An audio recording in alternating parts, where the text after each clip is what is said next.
하나님 말씀 보겠습니다. 구약 성경 호세아서 2장 14절로 15절입니다. 1258페이지 1258페이지입니다. 호세아 2장 14절로 15절을 저와 한 절씩 나누어서 공독하도록 하겠습니다. 그러므로 보라, 내가 그를 타일러 거친 들로 데리고 가서 말로 위로하고 거기서 비로소 그의 포도원을 그에게 주고 악을 골짜기로 소망의 문을 삼아 주리니 그가 거기서 응대하기를 어렸을 때와 애굽 땅에서 올라오던 날과 같이 하니라. 아멘. 이 시간에는 성가대의 찬양이 있겠습니다.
기도드리겠습니다. 사랑해 주님 감사합니다. 오늘도 이렇게 거룩한 주일 주님 앞에 나와 예배하며 또한 주님께서 주신 말씀을 저희가 묵상할 수 있는 시간 주신 걸 감사합니다.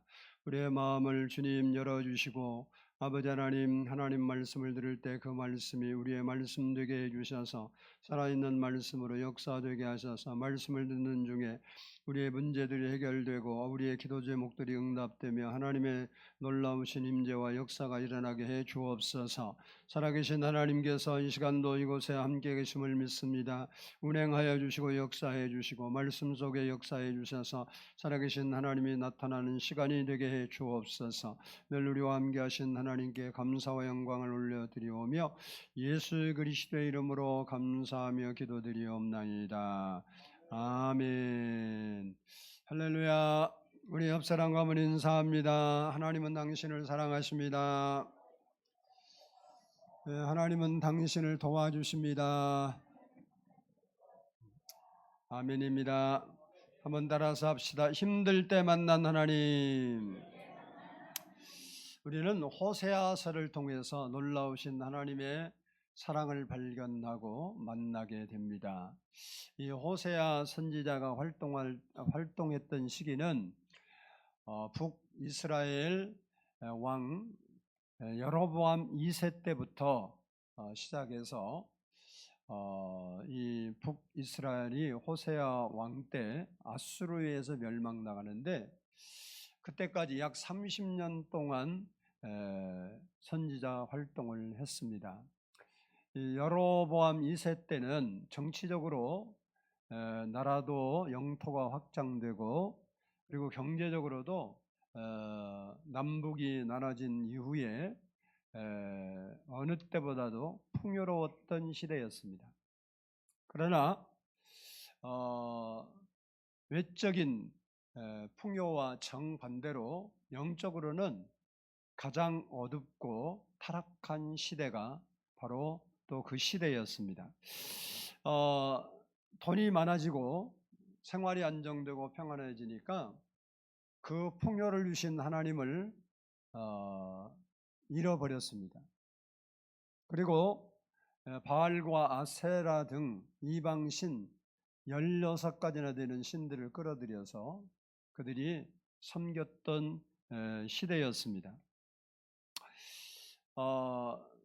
이렇게 그들이 하나님을 버리고 세상 우상을 따라 섬기면서 하나님이 그들에게 풍성한 은혜를 베풀었는데 그건 잃어버리고 바알과 이방 신들이 그러한 은혜를 주었다, 축복을 주었다 이렇게 착각하고 그들은 우상을 섬겼던 시대예요. 그래서 하나님께서 그런 신앙이 영적인 간음이다라는 것을 가르쳐 주시기 위해서 당시에 선지자였던 호세에게 충격적인 명령을 내립니다. 호세아서 1장 2절을 보면 여호와께서 호세아에게 이르시되 너는 가서 음란한 여자를 맞이하여 음란한 자식을 낳으라. 이 나라가 여호와를 크게 떠나 크게 음란함이니라 라고 했습니다. 이렇게 하나님을 떠난 시절부터 그들의 국운이 갑자기 기울고 또 막 반역이 계속 일어나서 1년에 왕이 3차례나 바뀌고 하는 어려운 시대가 되어버렸습니다.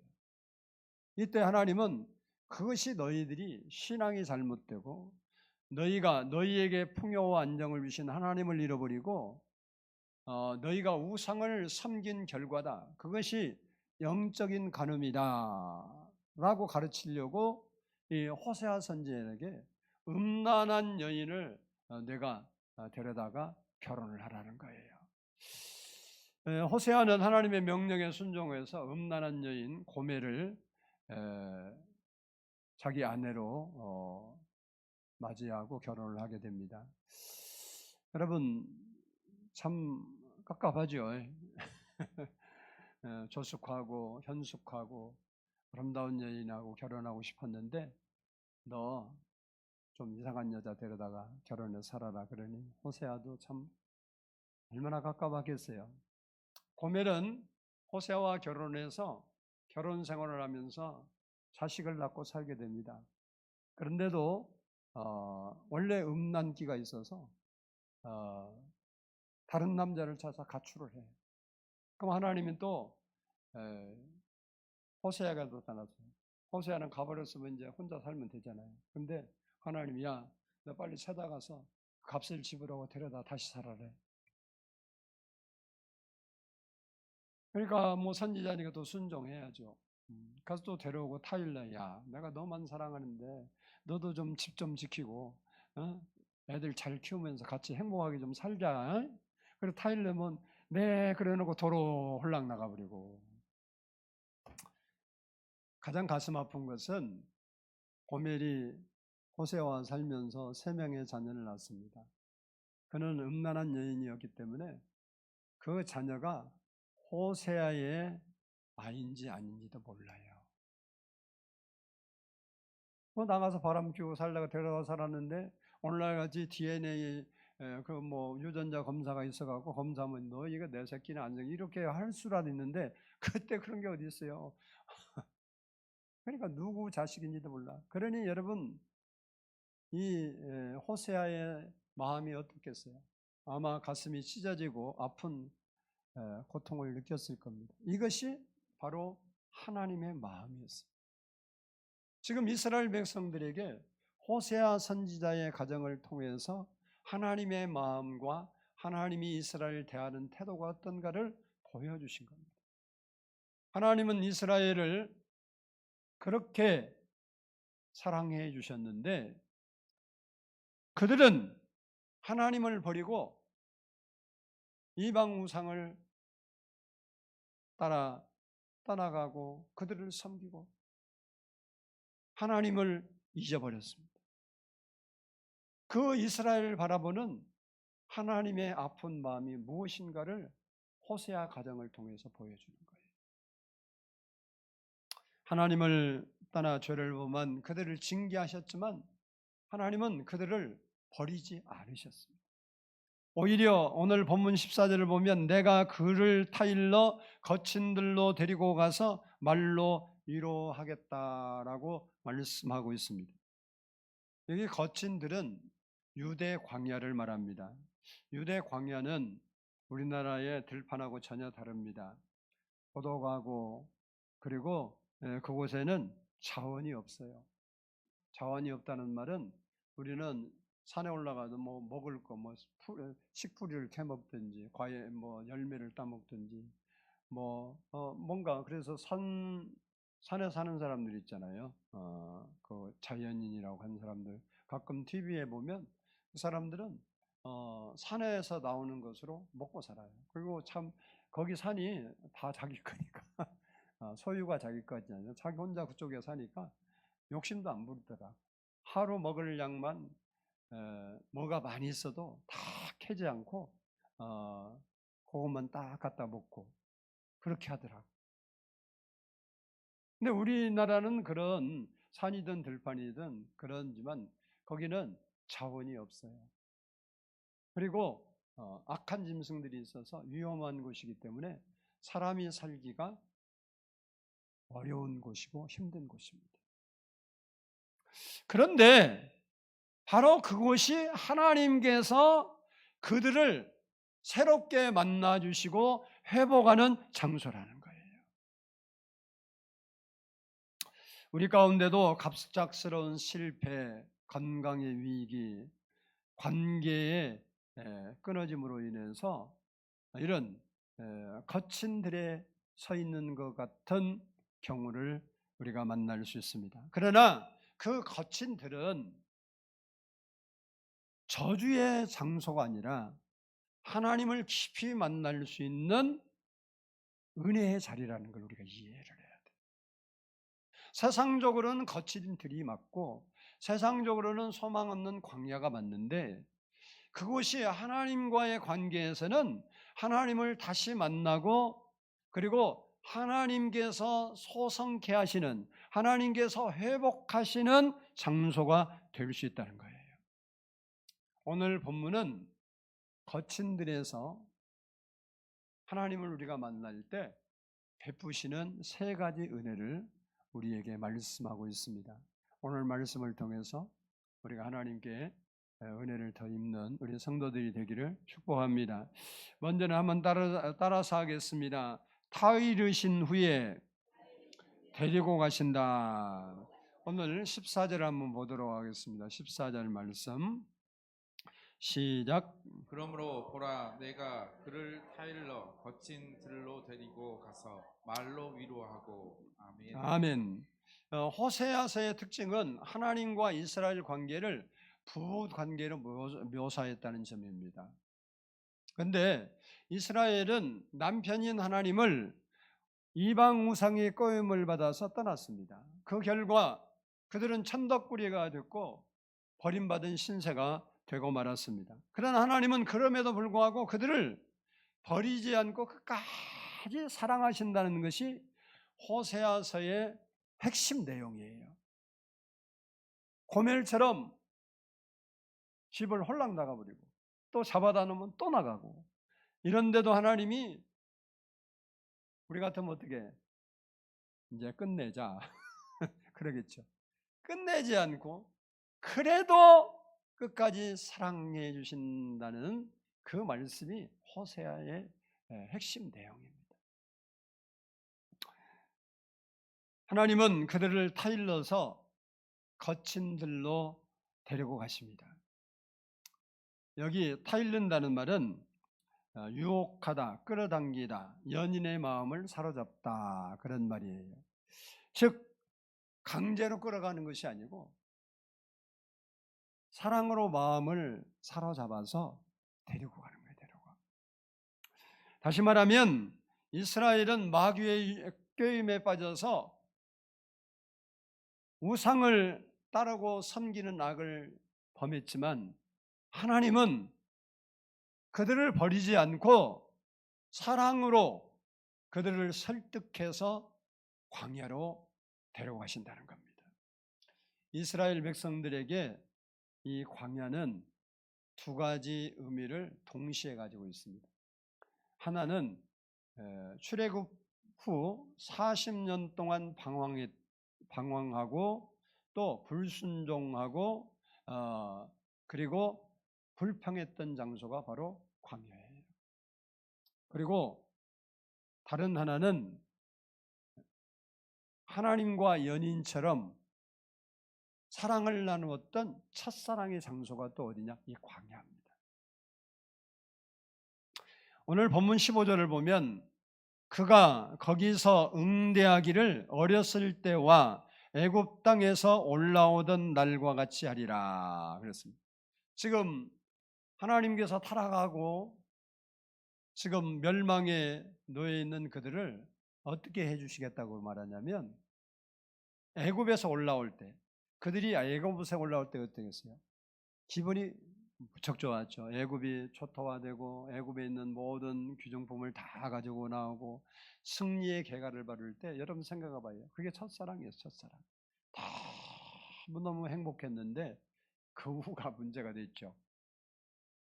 하나님께서 이 말이 무슨 얘기냐면, 하나님은 이스라엘이 가장 비참했던 그 장소, 가장 절망적인 그 환경에서 다시 만나 주시겠다고 약속하신 거예요. 지금 하나님을 떠나버리고 우상을 숭배하고 이렇게 하나님의 저주를 받을 수밖에 없는 환경이 있지만 하나님은 그들을 완전히 버리지 아니하시고 그들을 그러한 척박한 거친 광야에서, 거친 들에서 다시 만나 주시겠다는 거예요.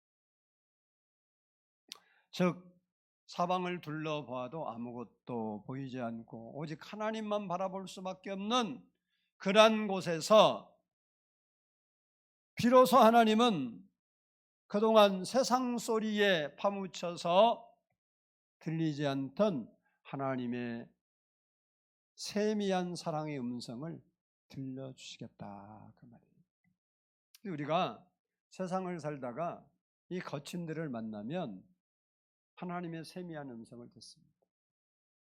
왜 하나님은 내가 기도하면 대답을 안 하지? 거친 광야를 거치지 않아서 그래. 여러분이 앞을 봐도 뒤를 봐도 동서남북 바라봐도 깝깝하면 그때 하나님 바라봐요. 하나님. 그때 하나님이 그동안에는 세상의 이 소리 저 소리에 막 내 마음이 가득 차서 하나님의 말씀에도 들리지 않던 그 세미한 음성이 그때 들려요. 그때. 내가 너를 사랑한다. 내가 너를 버리지 않는다. 내가 너와 함께한다. 하나님이 오늘 본문에도 말씀하겠지만 위로하시면서 우리를 만나 주시는 겁니다. 그렇습니다. 하나님은 연인처럼 단둘이 만나서 사랑의 대화를 나누고 싶어서 우리를 광야로 데려가시는 거예요. 광야를 안 만나면 우리가 하나님께 마음을 안 주어요.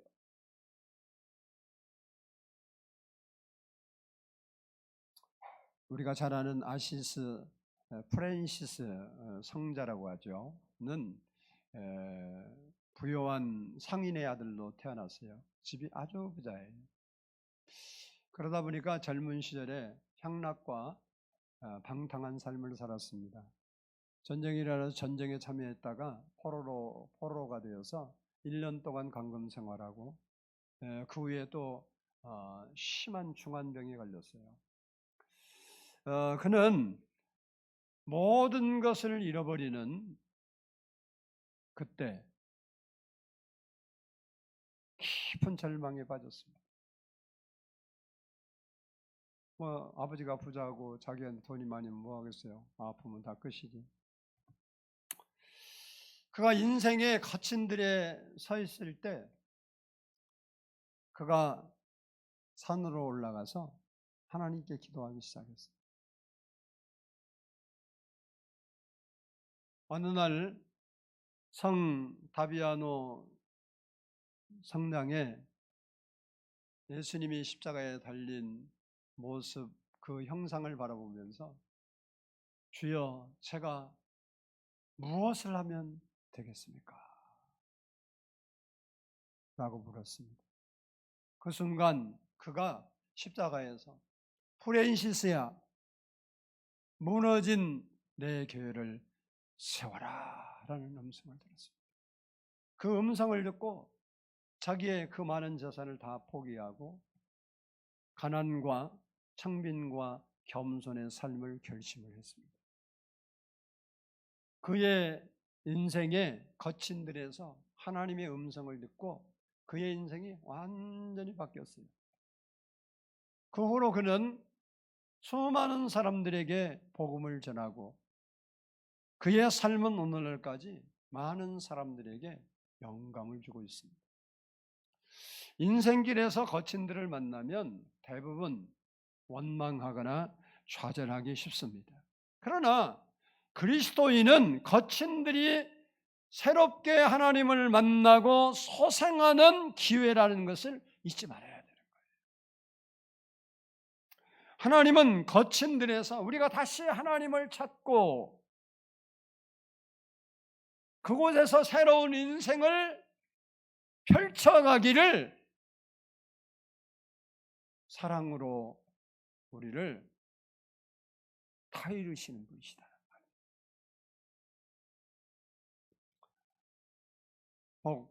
지금 내가 거친들에 서 있다고 생각이 된다면 그곳에서 사랑으로 우리를 설득하신 하나님 말씀으로 우리를 설득하시켜서 그 설득하시는 하나님의 음성을 듣고 거친들에서 하나님의 음성을 듣고 새로운 인생을 시작했던 모세처럼 거친들에서 죽기를 기도했던 엘리야 선지자가 하나님의 음성을 듣고 새로운 사역을 시작했던 것처럼 여러분도 일어날 수 있기를 축복합니다. 하나님은 우리에게 일어나라고 말씀하는 거예요. 둘째는 따라서 합시다. 거친들에서 위로하고 포도원을 주신다. 본문 14절로 15절을 보면 가서 말로 위로하고 거기서 비로소 그의 포도원을 그에게 주고라고 말하고 있습니다. 여기 말로 위로한다는 말은 원래 이 말씀은 그 마음에 말한다 그 말이에요. 그러니까 여기 위로라는 것을 우리가 말하는 뭐 말로 위로하는 것이 뭐 어쩌고 저쩌고 이런 것을 뛰어넘어서 이 말은 깊은 사랑의 대화 그리고 진정한 소통을 의미해요. 마음이 서로 닿는 그런 위로를 하나님이 해주신다라는 말입니다. 그 당시 이스라엘은 자신들의 잘못이긴 하지만 나라가 빼앗겼고 그 땅은 다 어떻게 되었어요? 거친 들이 되었어요. 황폐하게 예루살렘 성이 다 황폐하게 되고 예루살렘이 사마리아 성인데 북쪽이니까 다 황폐하게 되고 근데 그렇게 그들이 어려움에 빠졌는데도 그 누구도 위로할 사람이 없는 거예요. 오히려 이웃 나라들은 그들의 불행을 즐기고 비웃고 그리고 그들이 더 불행하기를 고대하고 있었습니다. 그런데 하나님은 그렇게 사람들이 아무도 위로해 주지 않는데 하나님께서는 그들에게 광야로 인도해서 마음의 말씀을 하시는 거예요. 힘내라, 내가 너를 도와줄게. 포기하지 말라, 내가 너와 함께 할게. 새로 시작해라, 내가 능력 줄게. 라고 위로의 말로 그에게 힘을 주신다는 말이에요. 이사야 40장 1절로 2절을 보면 너희의 하나님이 이르시되 너희는 위로하라, 내 백성을 위로하라.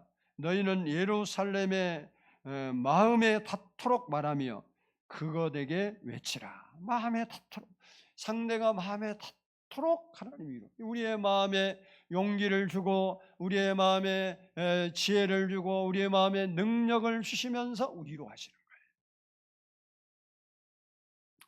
고린도후서 1장 3절로 4절을 보면 모든 위로의 하나님이시며 우리의 모든 환난 중에서 우리를 위로하사 우리로 하여금 하나님께 받은 위로로서 모든 환난 중에 있는 자들을 능히 위로하게 하시는 이시리로다. 하나님은 환난 중에 있는 사람 또 거친 들에 있는 사람에게 위로를 주시는 위로의 하나님이라는 말이에요. 여기 위로라는 말은 무슨 말이냐면 한번 따라서 합시다. 가까이 곁에 있는다. 하나님이 우리 가까이 곁에 있으면서 우리에게 자비로운 사랑의 말씀으로 우리에게 위로해 주신다는 거예요. 여러분 곁에 하나님의 말씀으로 설교로 또 하나님의 음성으로 여러분이 하나님 말씀을 읽을 때 하나님은 그 말씀을 통해서 여러분에게 위로해 주시고 소망을 주신다는 거예요. 그리고 그 위로로 끝내지 않고 오늘 본문에 보니까 포도원을 주신다 그랬습니다. 이 포도원을 주신다는 말은 상징적 표현이에요. 이 포도원은 이스라엘 나라를 상징합니다. 그리고 이 포도 농사는 이스라엘이 농업도 양도 기르지만 농업도 하는데 짓는 농사 주던 농사가 바로 포도 농사예요. 그래서 예수님도 비유를 무슨 비유를 해요? 포도나무의 비유를 들지요. 이게 포도 농사를 많이 짓는 나라가 또 이스라엘인데 그들에게 이 말씀이 무슨 말이냐? 지금 그들이 어떻게 됐어요? 나라가 망해버렸잖아요. 포도원이 다 불찼잖아요. 근데 지금 포도원을 주신다는 말은 그것을 회복시켜 주신다 그 말이에요. 중요한 사실은 하나님의 위로와 회복을 받으려면 타이르시는 하나님을 따라서 광야로 나가야 된다. 이 말이 무슨 말이냐? 그동안 잘못을 회개하고 말씀대로 살아야 된다라는 겁니다. 베드로는 예수님의 제자였지만 십자가 사건 때 큰 실패를 경험하게 됩니다. 예수님을 위해 죽기도 결심했다고 장담했던 그가 예수님 말씀대로 저주하며 3번이나 그가 부인을 했습니다. 예수님이 부활하고 모든 제자들이 기뻐했지만 이 베드로는 그때도 역시 절망의 거친들에 서 있었습니다. 그래서 부활하신 예수님을 안 만난 게 아니라 만나고 난 뒤에도 그는 마음이 절망적인 상태에 빠졌기 때문에 나 고기나 잡으러 가겠다. 그리고 갈릴리 바다로 가서 그물을 내리고 과거로 돌아간 거예요. 그때 부활하신 예수님이 찾아왔습니다. 그리고 그를 책망하신 것이 아니라 부드러운 질문으로 그를 위로해 주었습니다. 요한의 아들 시몬아, 내가 나를 사랑하느냐? 라고 3번 물으시면서 3번 부인했던 상처를 치유해 주셨습니다. 그리고 그에게 내 양을 먹이라 라고 새 사명을 주신 겁니다. 그 후에 베드로는 예수님의 그 말씀처럼 초대교회의 가장 유능하고 큰 일을 감당하는 지도자가 되었던 것입니다. 우리들도 우리를 위로하시고 회복시키시는 그 하나님을 바라봐야 된단 말이에요. 우리가 때로 절망의 자리, 희망이 없는 자리, 그리고 실패의 자리에 있을 수 있습니다. 그렇다고 우리가 거친 들이라고 해서 내 인생이 여기서 끝나나 보다 절망하고 좌절하는 것이 아니라 위로해 주시고 말씀으로 우리에게 소망을 주시고 그 하나님께서 우리를 회복시키실 포도원을 주실 그 하나님을 바라보고 일어서야 된단 말이에요. 세 번째는 따라서 합시다. 아골 골짜기가 소망의 문이 되게 하신다. 우리 15절을 한번 보도록 하겠습니다. 본문 15절 말씀 시작. 그날에 내가 나를 내 남편이라 일컫고 15절입니다. 16절이고 그건 15절. 화면에 16절 띄워졌습니다. 15절로 띄워주세요. 네, 시작.